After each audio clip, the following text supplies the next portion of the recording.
Morre famoso agora há pouco, nestas últimas horas. Grande nome acaba tendo sua morte anunciada, sua morte confirmada há pouco. Eu já te conto quem ele era. Notícia chega também de César Tralli, jornalista, apresentador renomado e respeitado. Acabamos de receber neste momento esta informação do famoso. Eu já te conto também o que aconteceu. Outra informação que vem repercutindo bastante acaba atingindo diretamente Jair Messias Bolsonaro, ex-presidente da República. Chega neste momento uma informação às pressas envolvendo o famoso político. Já te conto o que aconteceu também. Outra informação que gera diversos comentários acaba afetando Isis Valverde, atriz renomada, respeitada, com uma carreira muito grande na televisão brasileira. E agora, neste momento, é confirmada uma informação às pressas da famosa. Eu já te trago os detalhes. Também, pessoal, notícia chega de Paola Oliveira, atriz que esteve recentemente na novela, no remake Vale Tudo, e nestas últimas horas também foi divulgada esta informação que envolveu o seu nome, e repercute bastante esta notícia. Outra informação que gera vários comentários é de Luciana Gimenez, apresentadora bastante conhecida, com passagens marcantes na Rede TV, ficou mais de 20 anos comandando o programa Super Pop, e agora chega esta informação da famosa que eu já te conto também. Outra notícia que chega atinge Miguel Falabella, ator, pessoal que muitos anos acabou participando de Pé na Cova, participou do Zorra Total também, e agora nestas últimas horas foi divulgada esta informação envolvendo Miguel Falabella, de 69 anos. Outra informação que chega é de Tati Machado, apresentadora do programa Mais Você, ela que vem substituindo, vem cobrindo, as férias de Ana Maria Braga, e agora chega esta informação envolvendo a famosa. Essa e outras informações você vai estar conferindo neste vídeo de hoje.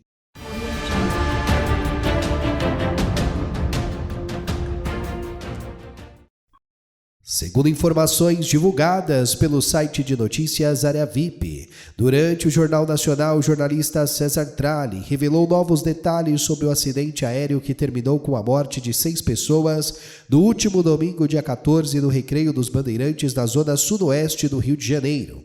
Entre as vítimas está o produtor musical e youtuber Lucas Frota, que estava em uma das aeronaves envolvidas na colisão registrada no fim da tarde. De acordo com as informações divulgadas pela TV Globo, os 2 helicópteros decolaram do aeroporto Santos Dumont e seguiam em direção ao helicentro de Guaratiba, localizado na zona oeste da capital fluminense. Durante, pessoal, o trajeto, as aeronaves se chocaram no ar e caíram em um pátio de veículos elétricos. Equipes do Corpo de Bombeiros, da Polícia Civil e da Perícia foram mobilizados imediatamente para atender a ocorrência e iniciar os trabalhos de investigação. Na edição de segunda-feira, do dia 15, César Tralli atualizou o andamento das apurações conduzidas pelas autoridades responsáveis pelo caso. Segundo o apresentador, investigadores recolheram peças das aeronaves destruídas para análise técnica. O objetivo é identificar as circunstâncias da colisão e entender o que provocou o acidente que deixou 6 mortos na zona sudoeste do Rio de Janeiro. Ainda durante a reportagem, César Tralli informou que o corpo de Lucas Frota foi cremado nesta segunda-feira no Rio de Janeiro. O tio do produtor musical falou rapidamente sobre a perda e afirmou que toda a família está profundamente abalada com a tragédia.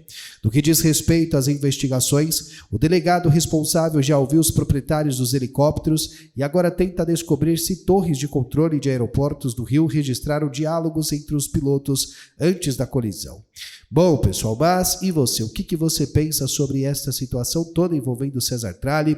Comente e agora vamos para a próxima notícia.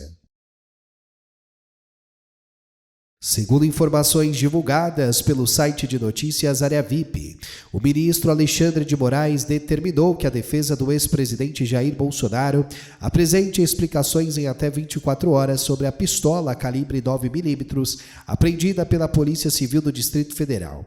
A arma foi encontrada dentro de um veículo oficial durante uma blitz realizada pela Polícia Militar em Taguaratinga, no dia 15 de junho. O carro era conduzido por um servidor do Gabinete de Segurança Institucional ligado à segurança do ex-presidente. Segundo informações repassadas pelas autoridades, a pistola Glock estava acompanhada de um carregador sobressalente e possui registro em nome de Jair Bolsonaro. O militar Estácio Leite da Silva Filho afirmou aos policiais que o armamento pertencia ao ex-presidente e estava sendo levado para manutenção após apresentar falha mecânica. O servidor, pessoal, foi encaminhado à delegacia para prestar esclarecimento sobre o transporte da arma e a autorização para a retirada do equipamento da residência.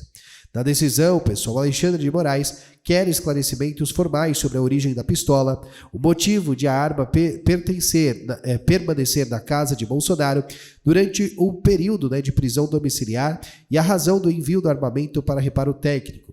O ministro também solicitou informações ao comandante do 19º Batalhão da Polícia Militar do Distrito Federal sobre o cumprimento das medidas judiciais determinadas para monitoramento da residência do ex-presidente. Entre os pontos cobrados estão as revistas dos veículos que deixam o imóvel e a restrição ao uso de celulares por agentes do GSI dentro da residência. O caso ocorre no momento em que Moraes analisa os desdobramentos da prisão domiciliar humanitária concedida a Bolsonaro em março de 2026 por motivos de saúde. O benefício, pessoal, tem prazo de 90 dias e pode ser mantido ou revogado após a avaliação das informações reunidas pelas investigações e pela Procuradoria-Geral da República. Bom, pessoal, mas e você? O que você pensa sobre essa situação envolvendo o Bolsonaro? Deixa tudo aqui abaixo nos comentários e agora já vamos para a próxima notícia. Segundo informações divulgadas pelo site de notícias Área VIP, o ator William Wister, conhecido mundialmente por interpretar o empresário Jeremy Wendell na série Dallas, morreu aos 98 anos de idade. A informação foi confirmada nesta terça-feira, 16 de junho, pelo jornal Santa Bárbara Independente. Até o momento, a causa da morte do veterano artista norte-americano não foi divulgada oficialmente pela família ou pelos representantes do ator. William Smithers nasceu em 1927, na cidade de Richmond, nos Estados Unidos, e demonstrou interesse pelas artes ainda durante a juventude. Antes de seguir carreira na atuação, ele serviu por 14 meses na Marinha Americana. Após deixar o serviço militar, mudou-se para Nova York, onde iniciou sua trajetória profissional nos palcos e passou a participar de importantes produções no teatro norte-americano. Infelizmente, pessoal, com imenso pesar e com imensa tristeza, confirmamos o falecimento do ator William Smithers. Eu deixo aqui todos os nossos sentimentos. Segundo informações divulgadas pelo site de notícias Observatório dos Famosos, a atriz Isis Valverde, atualmente no ar da reprise de Avenida Brasil da TV Globo, virou alvo de uma disputa trabalhista movida por uma ex-funcionária doméstica. Segundo informações divulgadas pela coluna de Daniel Nascimento do jornal O Dia, o processo terminou em um acordo judicial após uma longa discussão envolvendo a jornada de trabalho, acúmulo de funções e direitos trabalhistas relacionados ao período em que a cozinheira atuou na residência da artista. De acordo com o documento apresentados na ação, a ex-funcionária afirmou que foi contratada inicialmente para exercer apenas a função de cozinheira, mas passou a acumular atividades típicas de empregada doméstica após a saída de outra funcionária da casa. A trabalhadora alegou que permaneceu no emprego por mais de 7 anos, entre março de 2014 e novembro de 2021, quando foi dispensada sem justa causa. Durante esse período, o salário teria começado em R$ 1.500 e alcançado cerca de R$ 2.500 mensais. Ainda segundo a petição inicial, a funcionária trabalhava em escala 5x2, de segunda a sexta-feira, iniciando o expediente às 8h30 da manhã e encerrando apenas por volta das 8 ou 8h30 da noite. A defesa da autora alegou que a jornada ultrapassava frequentemente 12 horas diárias, acima do limite previsto pela legislação trabalhista brasileira. Diante das alegações, a ex-cozinheira entrou na justiça pedindo aproximadamente R$ 385 mil em indenização e verbas trabalhistas. Em resposta, a defesa de Isis Valverde negou o acúmulo de função e afirmou que a funcionária sempre exerceu tarefas compatíveis com o cargo para o qual havia sido contratada. Os advogados da atriz também classificaram os valores cobrados como exagerados e desconectados da realidade. Apesar da disputa, as partes chegaram a um acordo muito abaixo do valor inicial solicitado. Isis Valverde desembolsou R$ 30 mil pagos em 6 parcelas de R$ 5 mil, com a última cota quitada recentemente. Bom, pessoal, mas e você? O que você pensa sobre esta situação toda? Qual é a sua opinião sobre toda esta polêmica? Comente e vamos para a próxima notícia. Segundo informações divulgadas pelo site de notícias Gente.ig, a atriz Paola Oliveira surpreendeu os seguidores nesta segunda-feira, dia 15, ao compartilhar um relato inusitado envolvendo uma viagem à China. Em um vídeo descontraído publicado nas redes sociais, a artista relembrou um episódio de grande repercussão vivido durante a passagem pelo país asiático, quando acabou cercada por uma multidão de fãs em um momento que chamou a atenção até mesmo de amigos próximos. Nas imagens, Paola aparece ao lado de um amigo em um amplo saguão enquanto conversava sobre experiências marcantes da viagem. A situação começou quando uma pessoa que gravava o vídeo perguntou ao companheiro da atriz se ele já havia sido perseguido na China por causa dela. Em tom de brincadeira, o amigo respondeu que já tinha vivido uma perseguição qualquer ao lado da atriz, provocando risadas imediatas entre os dois durante a gravação. Logo em seguida, Paola Oliveira reagiu à fala e corrigiu o comentário do amigo, afirmando que a situação estava longe de ser algo simples. Ainda rindo bastante da lembrança, ela destacou que o episódio tomou proporções enormes durante a viagem. O amigo então reforçou o relato e explicou que o grupo estava acompanhando de apenas 13 pessoas naquele momento, enquanto enfrentava uma multidão gigantesca nas ruas chinesas. Sorrindo para a câmera, Paola Oliveira contou que o número de fãs presente impressionou até mesmo quem estava acostumado com a popularidade da atriz no Brasil. Segundo ela, havia mais de 1 milhão de pessoas nas ruas durante o episódio citado no vídeo. A gravação acabou sendo interrompida antes da artista concluísse o relato completo, mas o trecho rapidamente viralizou nas redes sociais e gerou grande repercussão entre os seguidores. O momento descontraído chamou a atenção pela espontaneidade da atriz e pela dimensão da situação vivida durante a viagem internacional. Bom, pessoal, mas e você? O que você pensa sobre Paola Oliveira? Qual é a sua opinião sobre essa situação enfrentada pela famosa? Deixa aqui abaixo nos comentários e agora já vamos para a próxima notícia. Segundo informações divulgadas pelo site de notícias Gente.ig, a apresentadora Luciana Gimenez chamou a atenção nas redes sociais neste último domingo, dia 14, ao compartilhar um desabafo pessoal sobre a dificuldade de impor limites ao dizer não em situações do cotidiano. Em vídeo publicado no Instagram, a comunicadora falou abertamente sobre pressões sociais, cobranças profissionais e experiências pessoais que marcaram sua trajetória ao longo dos últimos anos. Durante o relato, Luciana questionou por que muitas pessoas sentem culpa ao recusar compromissos ou priorizar questões pessoais. Segundo a apresentadora, a sensação é de que dizer um simples não pode gerar julgamentos e interpretações negativas por parte de outras pessoas. A artista afirmou que começou a refletir mais profundamente sobre este comportamento depois que se tornou mãe há mais de 20 anos.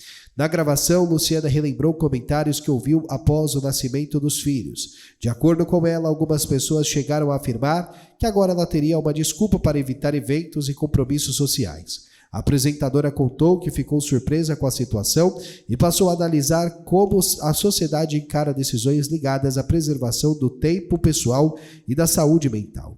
Ao longo, do vídeo, a ex-modelo afirmou que considera importante aprender a estabelecer limites, mas reconheceu que ainda sente dificuldades em agir desta maneira em algumas ocasiões. Para exemplificar, ela relembrou um episódio profissional em que recusou um trabalho para poder participar do aniversário da mãe.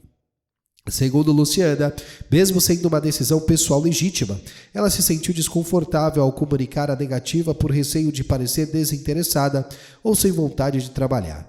O desabafo, rapidamente repercutiu entre os seguidores da apresentadora e gerou comentários sobre equilíbrio entre vida pessoal e profissional. A publicação também abriu espaço para debates sobre pressão social, excesso de compromissos e a dificuldade que muitas pessoas enfrentam ao tentar priorizar momentos importantes da vida particular sem se sentirem culpadas. Bom, pessoal, mas e você? O que você pensa sobre essa declaração da famosa? Comente e vamos para a próxima notícia. Segundo informações divulgadas pelo site de notícias TV Prime, com mais de 50 anos de carreira dedicados à televisão, ao teatro e ao entretenimento brasileiro, Miguel Falabella voltou a chamar a atenção após abrir detalhes sobre sua vida pessoal durante participação no programa Roda Viva. Conhecido pela postura reservada fora dos holofotes, o ator e diretor, autor e apresentador falou publicamente sobre os motivos que o levaram a evitar discutir sua orientação sexual ao longo da trajetória artística. A declaração, pessoal, ganhou repercussão após o público comentar o relacionamento do artista com o empresário e influenciador Alexandre Altoe, com quem Miguel Falabella mantém uma relação desde 2023. Aos 69 anos de idade, o veterano explicou que a escolha de preservar a intimidade sempre esteve ligada ao cenário social e profissional vivido por ele durante décadas de carreira na televisão brasileira. Durante a entrevista, Miguel Falabella afirmou que nunca utilizou sua vida pessoal como ferramenta de promoção profissional. Segundo o artista, sua produção artística sempre foi suficiente para ocupar espaço na mídia, sem a necessidade de transformar questões íntimas em espetáculos públicos. O apresentador destacou ainda que mantém a distância entre carreira e vida privada. Funcionou como uma forma de proteção em um período marcado por forte preconceito e intolerância. O ator também afirmou que precisava compreender o contexto da época para conseguir desenvolver seus trabalhos, sem enfrentar barreiras ainda maiores dentro do meio artístico. De acordo com Miguel Falabella, apesar de nunca ter recebido ordens diretas para esconder sua orientação sexual, existia uma pressão implícita no ambiente profissional que influenciava o comportamento de artistas e funcionários de televisão naquele período. Ao longo da conversa, o artista reforçou que a decisão sempre partiu dele e estava relacionada à preservação da própria trajetória. Com uma década, pessoal, de atuações em novelas, programas humorísticos e peças teatrais e produções de sucesso, Miguel Falabella se consolidou como um dos nomes mais importantes do entretenimento brasileiro. A entrevista repercutiu nas redes sociais e reacendeu debates sobre liberdade e privacidade e os desafios enfrentados por artistas em diferentes gerações da televisão brasileira. Bom, pessoal, mas e você? O que você pensa sobre o famoso? Qual é a sua opinião sobre tudo isso? Comente e vamos para a próxima notícia. Segundo informações divulgadas pelo site de notícias Área VIP, durante participação ao vivo no programa Mais Você da TV Globo, a jornalista Karine Alves atualizou a situação de Neymar Júnior na Copa do Mundo de 2026 e chamou a atenção ao comentar os bastidores intensos da cobertura esportiva realizada pela emissora. A repórter conversou diretamente com Tati Machado no matinal e revelou detalhes sobre o acompanhamento da recuperação do atacante da seleção brasileira após mais uma nova lesão. Ao falar sobre a rotina dos bastidores da cobertura da Copa, Karine Alves brincou sobre a falta de descanso durante os trabalhos. Segundo a jornalista, a intensidade dos compromissos faz com que ela até perca a noção dos dias da semana. O comentário provocou risadas no estúdio, que contava também com a presença de Gil do Vigor e do jornalista esportivo Ale Jodar durante a transmissão ao vivo do programa. Na sequência, Karine trouxe novas informações sobre o estado físico de Neymar. De acordo com a repórter, o jogador passou por mais uma avaliação médica para monitorar a evolução da lesão e analisar as possibilidades de retorno aos gramados ainda durante a competição. A jornalista, pessoal, explicou que a Confederação Brasileira de Futebol não divulgou detalhes oficiais sobre o resultado dos exames realizados recentemente. Karine Alves também informou que Neymar não participou das atividades em campo no último treinamento da seleção brasileira. Segundo ela, a quarta-feira marca um mês desde o problema físico sofrido pelo atacante. Nos bastidores da equipe existe a avaliação de que não há uma pressa para acelerar a recuperação da camisa 10 principal da seleção, justamente para evitar riscos de agravamento de lesão durante a Copa do Mundo. Diante, pessoal, do cenário apresentado, a prioridade da comissão técnica e do departamento médico segue sendo a recuperação completa do jogador antes de qualquer retorno às partidas. A situação de Neymar continua sendo acompanhada diariamente pela imprensa esportiva e pela torcida brasileira, enquanto a seleção mantém a preparação para os próximos compromissos do torneio internacional. Bom, pessoal, mas e você, o que pensa sobre tudo isso? Comente.